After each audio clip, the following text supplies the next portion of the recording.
Auzubillahiminash-shaytanir-rajim. Bismillahir-rahmanir-rahim. Assalamualaikum, dear student and dear listener. Today we read a new lesson, 9th class math, unit number 1, exercise number 1.1. First of all, welcome to my channel Education Group. I humble request to all my subscriber, all my listener, all my student. First of all, you subscribe my YouTube channel, then hit the icon bell. So, hi, I am Muhammad Wasim Tawfiq. So let's we start lesson chapter number 1. First of all, we read introduction this unit. सबसे पहले हम इसका तारुफ पढ़ेंगे.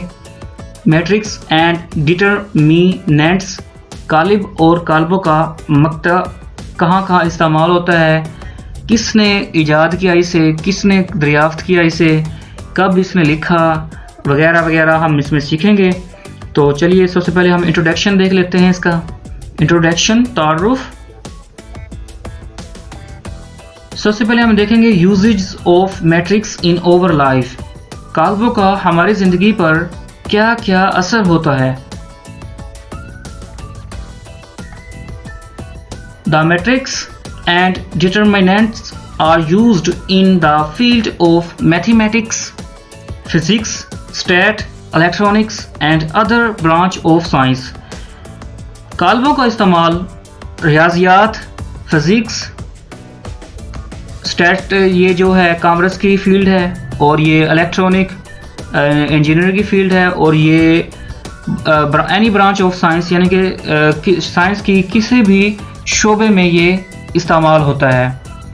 The matrix have played a very important role in this age of computer science.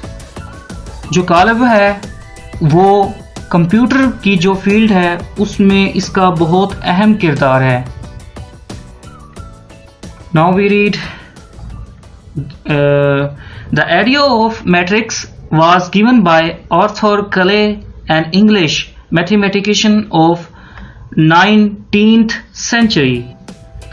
इसका जो ख्याल आया था वो एक कालम नगार किले नामी शख्स है. इंग्लिश मैथमेटिशियन का ये इंग्लिश यानी कि इंग्लिश में इसने रियाजी लिखी थी. 19वीं सदी में लिखी थी, जिसने who first developed theory of matrix in 1858. इसने सबसे पहले दरियाफ्त की थी इसकी थ्योरी 1858 में. अब हम पढ़ेंगे इसकी कुछ मिसालें. ये पढ़ने के बाद मैं 100% कह रहा हूँ, 100%. तो आप तो इस चैप्टर की तमाम मशक़ें कर सकते हैं अगर आप ये पढ़ लेंगे, क्योंकि ये मिसालें हैं और यही यूज़ होती हैं एक्सरसाइज में. तो आप तमाम से गुजारिश है कि इसको लाजमी अच्छे तरीके से सीखें. चलिए मैट्रिक्स का पढ़ लेते हैं कि मैट्रिक्स है क्या चीज़. इसकी डेफिनेशन लिखी हुई है ये. अ रेक्टेंगुलर एरे और a formation of a collection of real number is called matrix. हकीकी आदाद का एक मुस्ततिली और अमूदी कतारी खाका जो ब्रैकेट से मुहीत किया गया हो उसे हम कालिब कहते हैं. हकीकी आदाद का एक मुस्ततिली यानी कि ये जो है मुस्ततिली और अमूदी कतारी खाका जो ब्रैकेट से किया गया हो वो एक कालब कहलाता है. Say 0, 1, 2, 3, 4 and 7 such as 1, 7, 3, 2, 4, 0. ये हम लेके आगे इसे कौन सी शेप में लेके आगे, मुस्ततिली शेप में लेके आगे. And then enclosed by bracket. और जब हम इनको ब्रैकेट के अंदर क्लोज कर दें तब ये हमारा बन जाता है कालिब. सिमिलरली कालिब इज एन अदर मैट्रिक्स. ये जो है ये भी इसकी ही शाख है. अब हम पढ़ लेते हैं जी rows and columns of a matrix. इसका भी इस्तेमाल होता है एक्सरसाइज में. तो इसलिए मैंने कहा इसका भी मैं आपको कंसेप्ट दे दूं। It is important to understand an entity to for a matrix with the following formation. ये कॉलम और कतारों के लिए बहुत अहम है, इसको सीखना बहुत अहम है। ठीक हो गया। रोज, ये जो ब्लैक है, ब्लैक एरो आपको नज़र आ रहे हैं, इन्हें हम रोज कहते हैं। रोज मतलब कतार कहते हैं। उफ़की साख्त को हमेशा कतारों में ज़ाहिर किया जाता है, यानी कि ये उफ़की लाइनें हैं ये वाली, और जो अमूदी है ये वाली, उन्हें हम कॉलम्स कहते हैं। हमेशा याद रखना कि कतार हमेशा उफ़की में होती है, और हम सबसे पहले एक मैट्रिक्स में, एक कॉलम में सबसे पहले हम कतार ही लिखेंगे। तो आपने पहले कतार ही देखनी है हर क्वेश्चन में। सबसे पहले उफ़की कतारें होती हैं और अमूदी कॉलम्स होते हैं। ठीक हो गया। I hope understand rows and columns. Next topics हमारा है ऑर्डर ऑफ अ मैट्रिक्स, कि हम कॉलमों को किस तरह ऑर्डर देते हैं, किस तरह उनका मर्तबा बताते हैं कि इनका मर्तबा क्या है कॉलमों का। The number of rows and columns in a matrix specifies its order. जो नंबर्स होते हैं कतारों और कॉलम्स के, उनको एक मखसूस मर्तबे के साथ तय किया जाता है। If a matrix M has M rows and n columns, then M is said to be of order. अब ये जो मिसाल दी हुई है उन्होंने M की, तो इससे हमें पता चलेगा कि हम ऑर्डर कैसे निकालते हैं, किसी भी चीज़ का, मैट्रिक्स का ऑर्डर निकालना कैसे निकालते हैं, अभी आपको समझ आ जाएगा। M is equal 8 5 5 2 bracket close is of order 2 by 2. M बराबर है ब्रैकेट शुरू 8 5 5 2 ब्रैकेट बंद। इसका जो मर्तबा है वो है 2 बाय 2। क्यों है 2 बाय 2? क्योंकि हमें पता है इसकी रोज़ कितनी है।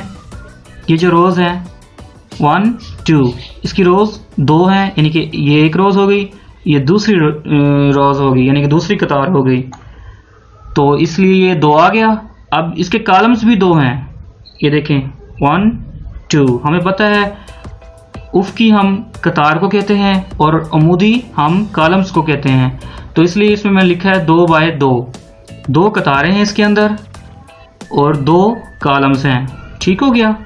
Since it has 2 rows and 2 columns, इसमें वही बात लिखी हुई कि इसमें 2 कतारें हैं और 2 ही कॉलम्स हैं। अब जो नीचे है उसकी वो भी एग्जांपल हम देख लेते हैं। इसमें लिखा हुआ है n is equal that bracket 4 6 1 2 0 3 bracket close is of order 3 by 2 since it has 3 rows and 2 columns. इसका जो मर्तबा है वो 3 बाय 2 का है। क्यों है देखते हैं। आइए सबसे पहले हम कतारों को देखते हैं। कतारें कितनी हैं इसके अंदर, ये उफ़की देखते हैं, एक कतार, ये दूसरी कतार और ये तीसरी कतार। तो हमें इससे साबित हुआ कि इसमें 3 कतारें हैं। अब हम इसमें कॉलम्स देख लेते हैं। अब इसमें कॉलम्स ये हैं 1 ये 2। अब इसमें कॉलम्स 2 हैं और कतारें 3 हैं, तो इससे ये साबित हुआ इसका जो मर्तबा है 3 बाय 2 है। ठीक हो गया। ऑर्डर ऑफ मैट्रिक्स का भी पता चल गया। नेक्स्ट चलते हैं। नेक्स्ट में हम सीखेंगे इक्वल मैट्रिक्स, जो कॉलम है वो कैसे बराबर होती हैं, इसमें हम ये भी सीखेंगे। तो आइए पढ़ लेते हैं। Let A B 2 matrix. फर्ज किया कि ए और बी 2 कॉलम हैं। Then A is said to be equal to B. Then फिर कहते हैं कि ए जो है वो बी के बराबर है। कैसे बराबर है जी, देख लेते हैं। And denoted B by A बराबर है B if and only if the order of A equal the order of B, their corresponding entries are equal. अब हमें इससे पता चलेगा कि कैसे ये इक्वल हैं। ये जो ए है इन्होंने दिया हुआ है, ये जो बी है इन्होंने दिया हुआ है, ये कैसे इक्वल है? मुझे तो नज़र नहीं आ रहा वैसे अभी तक तो कोई इक्वल, लेकिन देखते हैं कि आया कि कैसे इक्वल है ये। अच्छा जी, अब हम देख लेते हैं ए की वैल्यू। पहले ए की वैल्यू में उन्होंने दिया हुआ है 1, 3, -4 और 2। फिर हम देख लेते हैं बी की वैल्यू 1, 2, -1 और -4, 4, -2 आर इक्वल मैट्रिक्स। कैसे इक्वल है जी? उन्होंने इक्वल कह दिया, तो आइए मैं अभी आपको साबित करके दिखाता हूँ कैसे इक्वल है। इसमें 1 आ गया, 2 + 1 तो ये 3 हो गया, ये -4 हो गया, ये 4 - 2 है तो इसमें कितना बचेगा? 2 बचेगा। तो इसकी भी यही शेप आ जाएगी, 1, 3, -4 और 2, इसकी भी यही शेप आ जाएगी। जो ए की वैल्यू है वही बी की आ जाएगी, तो ये इक्वल है। लेकिन आपने ऐसा नहीं देखना, आपने हमेशा कैसे इक्वल देखना है? हमेशा ऑर्डर के साथ आपने इक्वल देखना है कि इसमें कितनी कतारें हैं, कितने कॉलम हैं, तब ये इक्वल मैट्रिक्स होगा। समझ आ गई? एक बार फिर रिपीट कर देता हूं, आपने कतार और कॉलमों को देखना है दोनों मैट्रिक्स में, तब ये बराबर होंगे। ठीक हो गया? अब इसके भी 2 कतार हैं, 2 कॉलम हैं, इसके भी 2 कतार हैं, 2 कॉलम हैं, तो इससे ये साबित हुआ कि ये बराबर है। We see that the order of matrix A is equal the order of matrix B. ये हमने अभी देखा है कि ए बराबर है बी के। Their corresponding elements are equal, thus A are is equal that B. इसके जो एलिमेंट्स है, जो अदाद व शुमार है, वो भी इक्वल है, तो इससे भी ये भी साबित हुआ कि ये भी इक्वल है, यानी कि बराबर है। लेकिन हमने देखना है हमेशा ऑर्डर के साथ, मर्तबे के साथ, याद रखना ये बात। ठीक हो गया? अब दूसरी हम एग्जांपल देख लेते हैं। दूसरी एग्जांपल में है ये जी, L इज इक्वल दैट 2, 3, -1, 2। अब आपको बात और भी क्लियर हो जाएगी। And M is equal that 2, 3, -1, -2 are not equal matrix. अब उन्होंने कहा कि ये इक्वल नहीं है। क्यों नहीं इक्वल? अभी हम देखते हैं। we see that order of L is equal order of M, but entries in the second row and second column are not same, so L is equal not M. 2, 2, 3, 3, यानी कि इसमें लिखा हुआ है कि L के जो पहला जो L की एंट्री है, ये 2, 3 और ये 2, 3, ये तो सेम है। ठीक हो गया? लेकिन जो सेकंड एंट्री है ये सेम नहीं है, यानी कि -1 है, ये 2 है, ये -1 है, तो ये -2 है, तो इसलिए ये इक्वल नहीं है। ठीक हो गया? चलें, इससे ये भी हमें बात समझ आ गई कि हमेशा हमारे जो मैट्रिक्स हैं वो तब इक्वल होंगे जब उनके जो अंदर मवाद है वो भी सेम होगा, तब ये इक्वल होंगे। ठीक हो गया?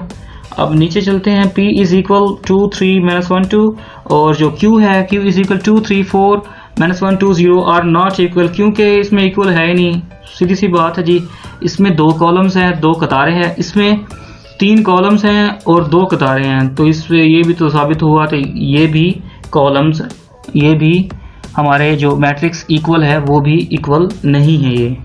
ठीक हो गया? अब हम चलते हैं अपने नेक्स्ट जी। यहाँ से हमारा स्टार्ट होते हैं एक्सरसाइज 1.1। तो स्टार्ट करते हैं इसका पहला क्वेश्चन। पहले क्वेश्चन का पहला पार्ट, क्वेश्चन नंबर 1 है, find the order of the following matrix. इनमें हमने ऑर्डर बताने हैं। अभी मैं अच्छे लंबी मैं अभी आपको वजाहत करके आया हूँ कि कॉलम का मर्तबा किसे कहते हैं, ऑर्डर किसे कहते हैं, तो उम्मीद है आप निकाल सकते हैं, लेकिन मैं फिर भी आपको सोल्व करवा देता हूँ।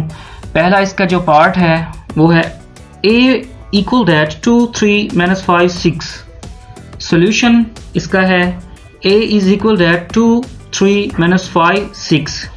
सबसे पहले हमने क्या देखना है इसमें? सबसे पहले हमने कतारें देखनी है, रोज देखनी है। रोज कितनी है इसमें जी? 1, 2, वेरी गुड, इसमें 2 रोज हैं। एंड देन हमने क्या देखना है? कॉलम्स। कितने कॉलम्स हैं जी इसमें? 1, 2 जी, 2 कॉलम्स है। तो इसका ऑर्डर क्या हुआ? इस of order 2 by 2 since it has 2 rows and 2 columns. हमने इसका मर्तबा चेक देखना है कि मर्तबा कितना है इसका। सबसे पहले हमें इसमें कतारें देखनी है कि कतारें कितनी हैं। कतारें हम उफ़की तरह से देखते हैं कि उफ़की एक कतार, उफ़की दो कतार। फिर जो कॉलम्स है उसको हम देखते हैं उमूदी एक कतार, उमूदी एक कॉलम, उमूदी दो कॉलम। तो इसमें इससे हमें साबित हुआ कि इसका जो मर्तबा है वो 2 बाय 2 है, क्योंकि इसमें 2 कतारें हैं और 2 कॉलम्स हैं। ये जी क्वेश्चन नंबर 1 का पहला पार्ट था। अब हम चलते हैं सेकंड पार्ट की तरफ। सेकंड पार्ट में भी वही है, b is equal to 2035। Solution इसका B2035 is of order 2 by 2 since it has 2 rows and 2 columns. दूसरा इसका है b बराबर है 2305 ब्रैकेट बंद। हल इसका है, इसमें हम क्या देखेंगे, सबसे पहले कतारें देखेंगे। देखते हैं कतारें। उफ़की तौर पर एक कतार, उफ़की तौर पर 2 कतार, उमूदी तौर पर एक कॉलम, उमूदी तौर पर 2 कॉलम। तो इसका जो मर्तबा आया वो है 2 बाय 2, क्योंकि इसमें 2 कतारें हैं और 2 कॉलम्स हैं। ये भी समझ आ गई बात। अब चलते हैं नेक्स्ट पार्ट की तरफ, पार्ट नंबर 3। ये थोड़ा डिफरेंस आया उससे, तो सीखते हैं इसमें क्या है। C is equal that to 4। Solution C is equal to 4 is of order 1 by 2 since it has 1 row and 2 columns. First of all, we saw rows, 1 row, and then we see 2 columns, 1 columns and 2 columns. So is that order 1 by 2. इसका तीसरा part है। तीसरे part में हम क्या देखेंगे, C बराबर है 2 4। इसका हमने ऑर्डर निकालना है, मर्तबा निकालना है कि कैसे निकलेगा। सबसे पहले हम हल लिखेंगे। हल लिखने के बाद उसमें हमने लिखना है 2 4। सबसे पहले हम क्या देखते हैं, कतार। तो कतार देख लेते हैं। कतार उफ़की तौर पर एक कतार है ही, एक कतार। और अब हम देख लेते हैं उमूदी तौर पर एक कॉलम, उमूदी तौर पर 2 कॉलम। तो इसमें हमें जो मर्तबा आएगा वो आएगा 1 बाय 2, क्योंकि इसमें एक कॉलम है और एक कतार है और 2 कॉलम है। ठीक हो गया। अब हम चलते हैं अपने नेक्स्ट पार्ट की तरफ। Next part number 4। D is equal that 406। Solution D is equal 406 is of order 3 by 1. First of all, we find rows, 1 rows, 2 rows, 3 rows. And then we find columns, 1 columns, only 1 columns, since it has 3 rows and 1 columns. इसका चौथा part है, D बराबर है bracket शुरू 406 bracket बंद। हल D बराबर है 406। सबसे पहले हम क्या देखते हैं, कतारें देखते हैं। चलिए कतार देख लेते हैं। ये एक कतार है, ये दूसरी कतार है, ये तीसरी कतार है। तो इसका जो मर्तबा आया वो आया 3 बाय 1। क्यों आया, क्योंकि इसमें 3 कतारें हैं और एक कॉलम है। Now we read next part. जी पांचवा जो इसका जूस है वो है E is equal that DBECF। Solution E is equal that, first of all we find rows, 1 row, 2 rows, 3 rows. So it is order. Now we find columns, 1 columns, 2 columns. So it is order 3 by 2 since it has 3 rows and 2 columns. अब इसका हम पांचवा choose करते हैं। E बराबर है ADBECF। Solution इसका जो हल है वो ये है। सबसे पहले हम इसमें क्या देखते हैं, कतारें देखते हैं। तो कतारें देख लेते हैं। पहली कतार, दूसरी कतार और ये तीसरी कतार। उफ़की तौर पर देखना होता है, इसलिए मैंने उफ़की तौर पर किया है। ये माउस का सर्कल आपको नज़र भी आ रहा होगा। अब हम देखते हैं इसकी कॉलम, एक कॉलम और ये दूसरा कॉलम। तो इसमें ऑर्डर कैसे बने, हमें पता चला कि 3 कॉलम्स हैं, 3 कतारें हैं इसके अंदर और 2 कॉलम्स हैं। तो इससे ये साबित हुआ कि इसका मर्तबा क्या आया, 3/2। ठीक हो गया। अब हम चलते हैं इसके पार्ट नंबर 6 की तरफ। f is equal that to, solution is of order. So first of all we find rows, 1 rows, and then we find columns, 1 column. So it is order 1 by 1 since it has 1 row and 1 columns. अब हम इसके छठे part की तरफ चलते हैं। तो इसका f बराबर है 2। f बराबर है 2, तो इसका जो मर्तबा है, इसमें पहले हम कतारें देख लेते हैं। एक कतार है और एक ही कॉलम है। कतारें हम उफ़क़ी तौर पर देखते हैं और जो कॉलम है वो हम उमूदी तौर पर देखते हैं। तो इसका जो मर्तबा आया वो आया 1/1, क्योंकि इसका एक ही कॉलम है और एक ही कतार है। ठीक हो गया। अब हम चलते हैं अपने नेक्स्ट क्वेश्चन की तरफ। G230123025। अब इसका सोल्यूशन है, सबसे पहले first of all we find columns, 1 column, 2 columns, 3 columns. Now we find rows, 1 rows, 2 rows, 3 rows is of order 3/3 because it has 3 rows and 3 columns. So simple. अब हम इसके सातवें जुज़ की तरफ चलते हैं। तो इसका ये जुज़ है G बराबर है 2 3 0 1 2 3 2 4 5। इसके सोल्यूशन में सबसे पहले हम क्या देखते हैं, कतारें। तो कतारें हम देखते हैं उफ़क़ी तौर पर। तो देख लेते हैं, ये जी एक कतार, दूसरी कतार ये है, ये तीसरी कतार ये है। अब हम इसके कॉलम्स देख लेते हैं, ये पहला कॉलम, ये दूसरा कॉलम, ये तीसरा कॉलम। तो इसका जो मर्तबा आया वो है 3/3, क्योंकि इसके 3 कॉलम्स हैं और 3 ही कतारें हैं। अब हम चलते हैं इसके नेक्स्ट क्वेश्चन की तरफ। Question number 8, h is equal that 2 3 4 106 solution. First of all we find columns, 1 column, 2 columns, 3 columns. Now we find rows, 1 rows, 2 rows is of order 2/3 because it has 2 rows and 3 columns. अब हम अपने चलते हैं 8वें question की तरफ। h बराबर है 2 3 4 1 0 6। अब इसके सॉल्यूशन की तरफ आते हैं। सबसे पहले हम क्या देखते हैं, कतारें देखते हैं। तो इसकी एक कतार ये, दूसरी कतार ये। अब हम इसके कॉलम्स देख लेते हैं, एक कॉलम, दूसरा कॉलम, तीसरा कॉलम। तो इसका ऑर्डर क्या बनेगा, 2/3, क्योंकि हमेशा हम पहले कतारें लिखते हैं उसके बाद कॉलम्स लिखते हैं, इसलिए 2/3 आया। क्यों आया, क्योंकि इसमें 2 कतारें हैं और 3 कॉलम्स हैं। अब हम चलते हैं अपने नेक्स्ट क्वेश्चन की तरफ। Question number 2। क्वेश्चन नंबर 2 में हम क्या देखेंगे, which of the following matrix are equal. इसमें हम देखेंगे कौन से जो कॉलम हैं बराबर हैं।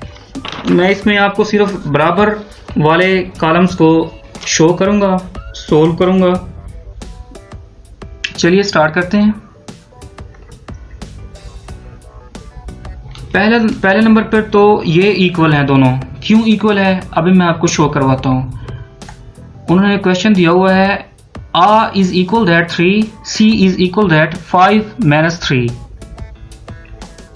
A is equal that 3 and C is equal that 2. क्यों 2? Why are 2? 5 minus 3 is equal by 2. 5 minus 3 is equal by 2. So both matrix is of order 1 by 1, so that it is equal. 1 by 1, 1 columns, 1 rows, 1 columns, 1 row, so is that equal. अब हम देखेंगे इसमें a बराबर है 3 और c बराबर है 5 नफी 3। अब मैं इसको जब सोल्व करूंगा, हल करूंगा, तो इसमें आ जाएगा a बराबर है 3, c बराबर है 2। क्यों 2 आया, क्योंकि 5 में से 3 गया तो कितना बचा, 2। So both matrix is of order, so इसलिए इनका जो मर्तबा है वो 1/1 का है, इसलिए ये दोनों बराबर हैं। चलो next question, b is equal 3 5, I is equal 3 plus 2. Solution, b is equal 3 5, I is equal 3 5. 3 plus 2 is equal that 5. 3 plus 2 is equal that 5. So both matrix are of order 1 by 2 since it has one row and two columns. One rows, two columns. One rows, two columns. So it is that equal. अब हम इसके दूसरा part करते हैं, जो दूसरा part बराबर है b बराबर है 3 5 के, I बराबर है 3 जमा 2 के। अब इसको हम हल करते हैं, b बराबर है 3 5 और I बराबर है 3 5। 3 ये 5 कहाँ से आया, इसको 3 को जमा किया मैंने 2 में तो ये 5 आ गया। सो इसके जो ऑर्डर हैं, जो इसका मर्तबा है वो है बराबर, तो इसलिए ये बराबर है क्योंकि इसमें एक कतार है, देखें एक कतार और 2 कॉलम है, इसमें भी एक कतार और 2 कॉलम है, तो इसलिए ये बराबर है। Now we read next question. Next question is equal E बराबर E is equal that 4062, H is equal that 4062 and J is equal that 2 plus 2, 2 minus 2, 2 plus 4, 2 plus 0. Solution. First we solve J. 2 plus 2, 4. 2 plus 2, 4. 2 minus 2, 0. 2 plus 4, 6. 2 plus 0, 2. So all matrices are equal because are of order 2 by 2.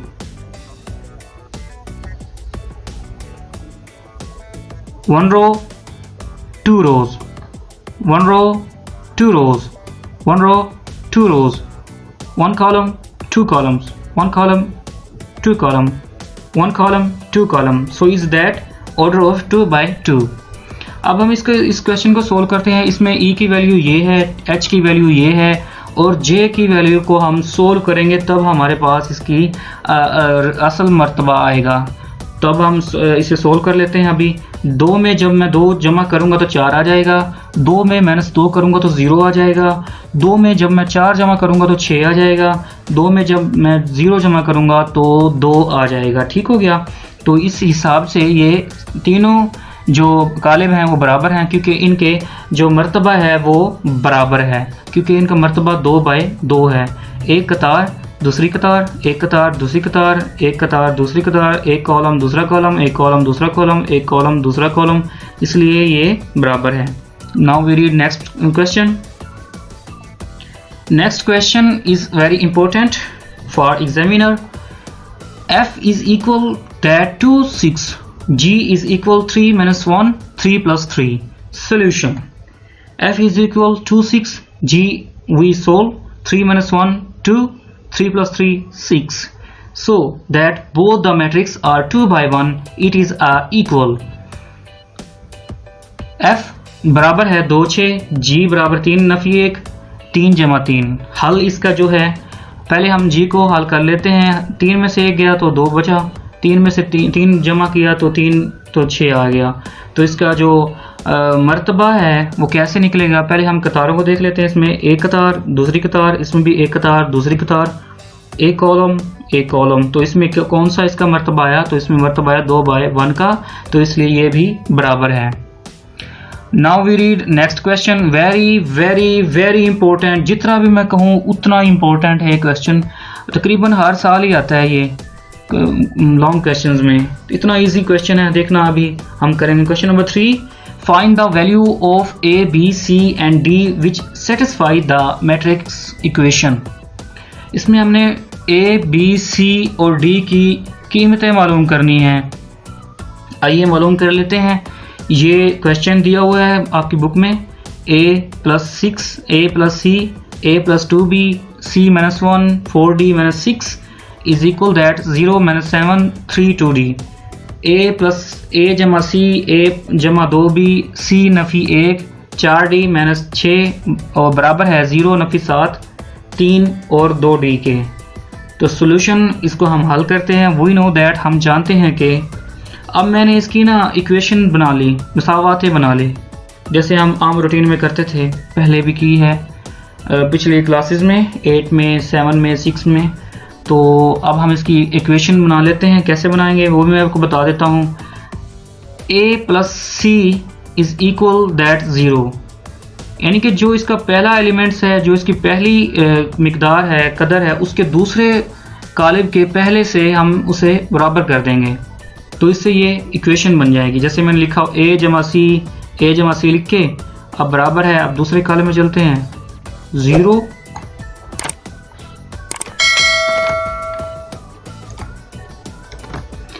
a जमा सी बराबर है 0 आ गया। इसकी ये पहली equation बन गई, पहली मसावात बन गई। अब दूसरी मसावात कैसे बनाएंगे, इसकी दूसरा अरकान लेंगे और इसका भी दूसरा, यानी कि a जमा 2b बराबर हो जाएगा 7 के। तो ये दूसरी इक्वेशन बन गई, दूसरी मसावात बन गई। अब तीसरी मसावात के लिए हम नीचे वाले जाएंगे, c नफी 1 इक्वल दैट हो जाएगा 3 के साथ। ये तीसरी मसावात बन गई, तीसरी इक्वेशन बन गई। और 4d माइनस 6 3 ये हो जाएगी हमारी चौथी मसावात। तो इसको अब हम हल करते हैं, तो इससे हमारी a b c d की वैल्यू आ जाएगी। चलिए अब हम हल करते हैं इसे। First of all we solve equation number 3। Equation number 3 solve करते हैं जी। c माइनस 1 बराबर है 3 के, जो c नफी 1 है वो बराबर है 3 के, तो c बराबर हो जाएगा 3 प्लस 1 के। तो c इज इक्वल दैट 4, यानी कि c की जो रियल वैल्यू है वो आ जाएगी, c बराबर है 4 के। अब हम सोल्व करेंगे इक्वेशन नंबर 4 को। 4d माइनस 6 है बराबर है 2d, 4d minus 6 is equal that 2d, 4d minus 2d is equal that 6। मैंने क्या किया है जी, मैंने किया है जो बिग वैल्यू होती है उसी को हम उसकी तरफ लेके जाते हैं ना, कोई भी अदाद है। ये जो 2d है इस तरफ, यानी कि राइट हैंड साइड तरफ प्लस का था, तो इस तरफ जब लेफ्ट हैंड साइड पे आएगा तो ये माइनस का हो जाएगा। ठीक हो गया, ये मैंने ऐसे किया, 4d माइनस 2d किया। अब इक्वल दैट 6, ये 6 प्लस का कैसे हो गया, क्योंकि जब हम लेफ्ट से राइट की तरफ जाते हैं या राइट से लेफ्ट की तरफ, तो तब उसकी अलामतें चेंज हो जाती हैं। जो ये अलामतें हैं इनकी चेंज हुई। अब इसे प्लस का था, अब ये माइनस का था, तो ये प्लस का हो गया। ठीक हो गया। 4d माइनस 2d, जब हम इसको सोल्व करेंगे तो 4d माइनस 2d, तो ये बचेगा 2d इज इक्वल दैट 6। तो जब हम इसको डिवाइड करेंगे 2 बाई 2, यानी कि 2 बोथ साइड पे डिवाइड करेंगे, तो इसका जो फाइनल रिजल्ट आएगा तो वो आएगा d is equal that 3। Okay, अब हम चलते हैं अपने नेक्स्ट सोल्व की तरफ। अब हम सोल्व करेंगे, now we solve equation number 1। अब हम एक इक्वेशन नंबर 1 को ले लेते हैं। इक्वेशन नंबर 1 में है a जमा c बराबर है 0, a plus c is equal that 0. We know that c is equal 4. Now we put value of c. हमें पता है कि c की वैल्यू 4 है। अभी हमने मालूम किया था पहले तीसरी में, जब हमने हल की थी इक्वेशन, तब उसमें हमारा आंसर आया था c का 4। तब अब हम क्या करेंगे, c की जो वैल्यू है 4, वो इसमें हम पुट कर देंगे। a plus 4 is equal that 0। अब a को हम रखेंगे अपने लेफ्ट साइड की तरफ, और जो प्लस 4 है उसको जो हम लेके जाएंगे अपनी राइट हैंड साइड की तरफ, तब ये प्लस का था तो क्या हो जाएगा, ये माइनस का 4 हो जाएगा इज इक्वल दैट। अब a की वैल्यू तो हमने फाइंड कर ली, a की वैल्यू भी फाइंड हो गई। अब हम करते हैं, now we solve equation number 2। Equation number 2 में जी था a plus 2b is equal that minus 7। Now we put value of a is equal that minus 4। अब हम मालूम करते हैं a प्लस 2b बराबर है नफी 7, इससे हमें b की वैल्यू हासिल हो जाएगी। Now we put value of a is equal that minus 4, minus 4 plus 2b is equal that minus 7। हमें पता है कि नफी 4 जमा 2b बराबर है नफी 7 के। ये नफी 4 कहाँ से आ गया, क्योंकि हमने वैल्यू a की अभी मालूम की थी, ये देखना अभी, तो ये यहाँ से आ गया नफी 4। तो जमा 2b बराबर है नफी 7। जब मैं नफी 4 को राइट हैंड साइड की तरफ लेके जाऊंगा तो वो प्लस का हो जाएगा, जैसे अभी मैंने किया 2b बराबर है -7 जमा 4, ठीक हो गया। अब नफ़ी 7 में से जमा 4 जाएगा तो नफ़ी 3 बचेगा, तो ये नफ़ी 3 बाकी बचा, तो b इज़ इक्वल दैट नफ़ी 3/2। तो इसका जो आंसर आया फाइनल वो आया नफ़ी 3/2। इसको हम 1.5 भी लिख सकते हैं, इसमें कोई वो नहीं है। So that we all find equations. तो ये हमारा ये सोल्व हो गया। कितना सा छोटा सा क्वेश्चन है, बहुत इजी, और ये एग्जामिनर हर बार देता है, हर एग्ज़ाम में देता है, चाहे वो जो मर्जी बोर्ड हो, पंजाब पाकिस्तान बोर्ड में, तो पंजाब में ये हर साल ही आता है, तो इसलिए आप इसे केयरफुली चेक करें। So that a is equal that -4, b is equal that -1.5, c is equal that 4, d is equal that 3। इससे साबित हुआ कि a बराबर है नफ़ी 4, b बराबर है नफ़ी 1.5 और c बराबर है 4 के और d बराबर है 3 के। तो आज हमने कंप्लीट की है हमारी 1.1 complete we exercise. Next we meet इंशाल्लाह in next class. Thanks for watching and don't forget subscribe my YouTube channel. मैं अपने तमाम व्यूवर्स से, तमाम सब्सक्राइबर से एक दफ़ा फिर गुजारिश करूँगा कि मेरे इस चैनल को ज़रूर शेयर करें, मेरी इन वीडियोस को ज़रूर शेयर करें फॉर सदका जारिया। सो वी मीट इंशाल्लाह in next class. Take care so much and अल्लाह हाफिज़।